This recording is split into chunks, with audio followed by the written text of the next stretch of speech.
en regardant la suite de l'émission.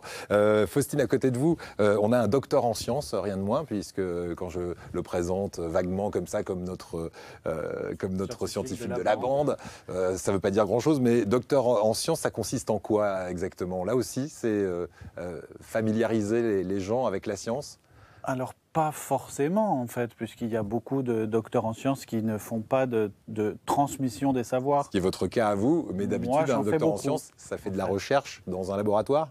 Oui, alors il y en a qui sont dans des laboratoires, il y en a qui sont à l'école aussi, enfin à l'éducation nationale, il y en a qui sont dans des associations, bien sûr, puisqu'on en connaît. Ici, vous avez déjà reçu l'association Tous Chercheurs, par exemple, qui fait aussi des démonstrations très pratiques. On crache dans un tube à essai et on extrait l'ADN de sa salive. Donc des docteurs en sciences, on peut en trouver dans tous les domaines de la vie courante, en fait. Vous dites vulgariser, oui, mais pas déformer l'info scientifique. Ça veut dire quoi? Comment on y arrive? Eh bien, en fait, moi, c'est ce qui me gêne beaucoup. Beaucoup de monde veut vulgariser, mais pour vulgariser. Alors, c'est pas très joli ce mot, hein, on en a discuté tout à l'heure. Il y a un nouveau mot maintenant. Maintenant, c'est apparemment remplacé par médiation scientifique. Bon, c'est vrai que vulgariser, ça fait un peu péjoratif. Ouais, ça fait un peu péjoratif. En fait, le problème, c'est que tout le monde n'est pas forcément un bon vulgarisateur, parce que pour vulgariser bien un concept, il faut le dominer parfaitement. Ça veut dire qu'il faut avoir énormément de connaissances sous-jacentes.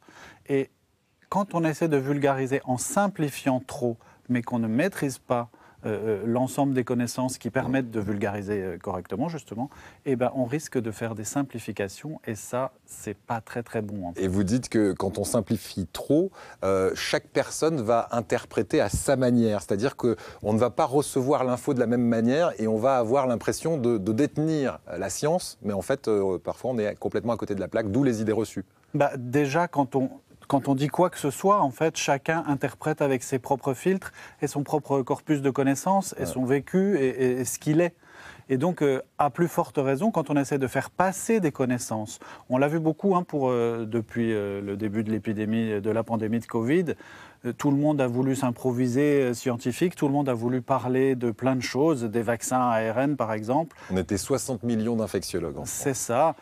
Alors qu'en fait, normalement, si on veut bien expliquer ce que c'est le vaccin à ARN, ça sous-entend, si on veut en parler en tout cas et comprendre ce que c'est, ça sous-entend qu'on connaît un peu d'immunologie, bien sûr, qu'on connaît un peu de biologie moléculaire, qu'on connaît un peu de génétique, qu'on connaît le fonctionnement de la cellule, Mais etc. ça, on peut le rendre accessible en quelques mots ou pas? Mais bien entendu, on peut tout à fait le rendre accessible. Mais pour faire ça, il faut travailler. En fait, la vulgarisation demande énormément de travail de préparation. Ouais, alors c'est quoi justement ce vaccin anti-Covid, il marche comment? Si je vous le demande en 30 secondes, c'est possible ou pas?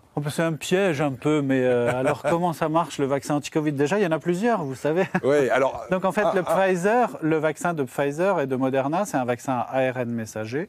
Ça veut dire qu'on fait produire à nos cellules la propre protéine qui est responsable de l'immunisation contre le Covid, en injectant le message, le mode d'emploi pour fabriquer cette protéine virale. Le petit ARN messager, là, c'est un mode d'emploi, une recette de cuisine, en quelque sorte. Qu'on envoie Qu'on envoie dans nos cellules, et dans le but de faire travailler nos cellules, qui vont fabriquer la protéine virale, et c'est ça qui nous immunise contre le Covid. On a tout compris. Faustine, franchement? J'ai tout compris. Eh ben, j'ai tout compris aussi. Merci. Eh ben, franchement, et c'était presque en moins de 30 secondes en plus. Ouais. Bravo. Donc, c'est comme ça, par des mots simples et des images aussi qu'on va passer pour faire mieux comprendre. Et tout au long de cette émission, ce qui est génial, c'est qu'on va faire des expériences avec celle qui est juste à côté de nous, c'est Cécile.